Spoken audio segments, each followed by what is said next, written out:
28 नवंबर से नए जीवन की शुरुआत। दोस्तों हम बात करें कन्या राशि के बारे में। दोस्तों आपके राशि स्वामी बुध महाराज ब्रह्मांड का सबसे छोटा और नटखट ग्रह माने जाते हैं, लेकिन उनकी एक ही दृष्टि और तीव्र और सीधी दृष्टि होती है।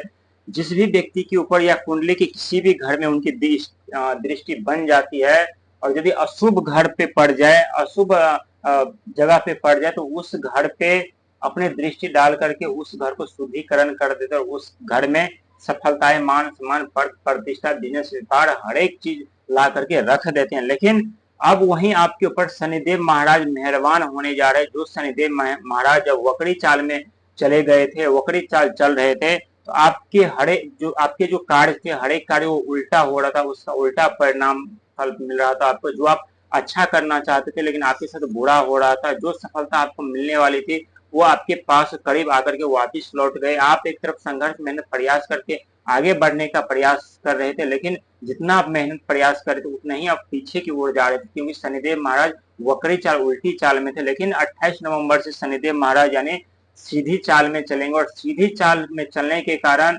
कुछ ऐसी घटनाएं आपके साथ घटित होने वाली है, जो उस घटना पे यदि आप गौर नहीं किए तो बहुत बड़ी सफलता आपके हाथ से जा सकती है।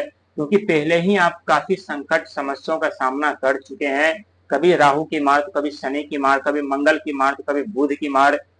एक तरफ बिजनेस, व्यापार, कैरियर, एक तरफ मान सम्मान, पद प्रतिष्ठा, परिवार कलह, उत्पन्न मतभेद, यानी एक तरफ रिश्ते में कलह, दरार उत्पन्न होना, रिश्ते टूटना, अनचाहे परिणाम भुगतना, यानी ऐसे ऐसे तांडव जीवन में आपने अभी तक देखा है, जिसके बारे में कभी आपने तो सोचा था, न कभी समझा था, न कभी कल्पना भी की थी। लेकिन वो वक्त और वो समय बदलने का आ चुका है, जहां शनिदेव महाराज के मेहरबान होने के कारण आपकी हर एक बाधा समाप्त होंगे। और कैसे होंगे हम ये भी बताएंगे। दोस्तों राहु महाराज की दृष्टि आपकी छठे घर पे पड़ी हुई है, क्योंकि छठा घर जो होता है रोग ऋण का होता है, गुप्त शत्रु का होता है, गुप्त धन का होता है, गुप्त कर्जे का होता है। जो आपके पास ऊपर लायबिलिटी पे लायबिलिटी बढ़ रही थी, कर्जे पे कर्जे चल रहे थे, एक कर्जा समाप्त नहीं हो पा रहा था, दूसरा लेना पड़ता था, रिश्ते में दरार उत्पन्न हो चुके थे, गुप्त शत्रु आरंभ हो चुके थे, जो आपको आपकी पीठ पीछे क्षति पहुंचा रहे थे। दोस्तों ये सब ग्रहों की वजह से होता है। कोई भी व्यक्ति हमारा दुश्मन नहीं होता। जब ग्रहों की स्थिति जब खराब हो जाती है, हमारे ऊपर किसी भी ग्रह की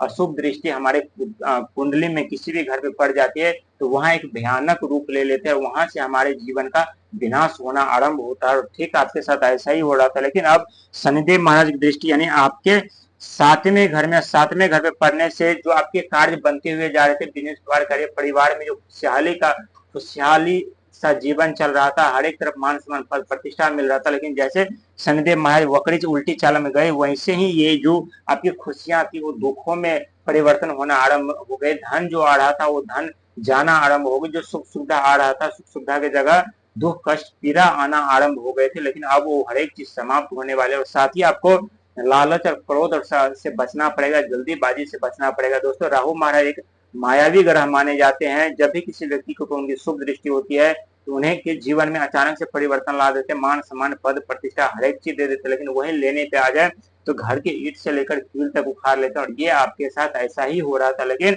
छठे घर पे राहु की दृष्टि पड़ने के कारण गुप्त धन का आगमन होगा, गुप्त शत्रु का विनाश होगा।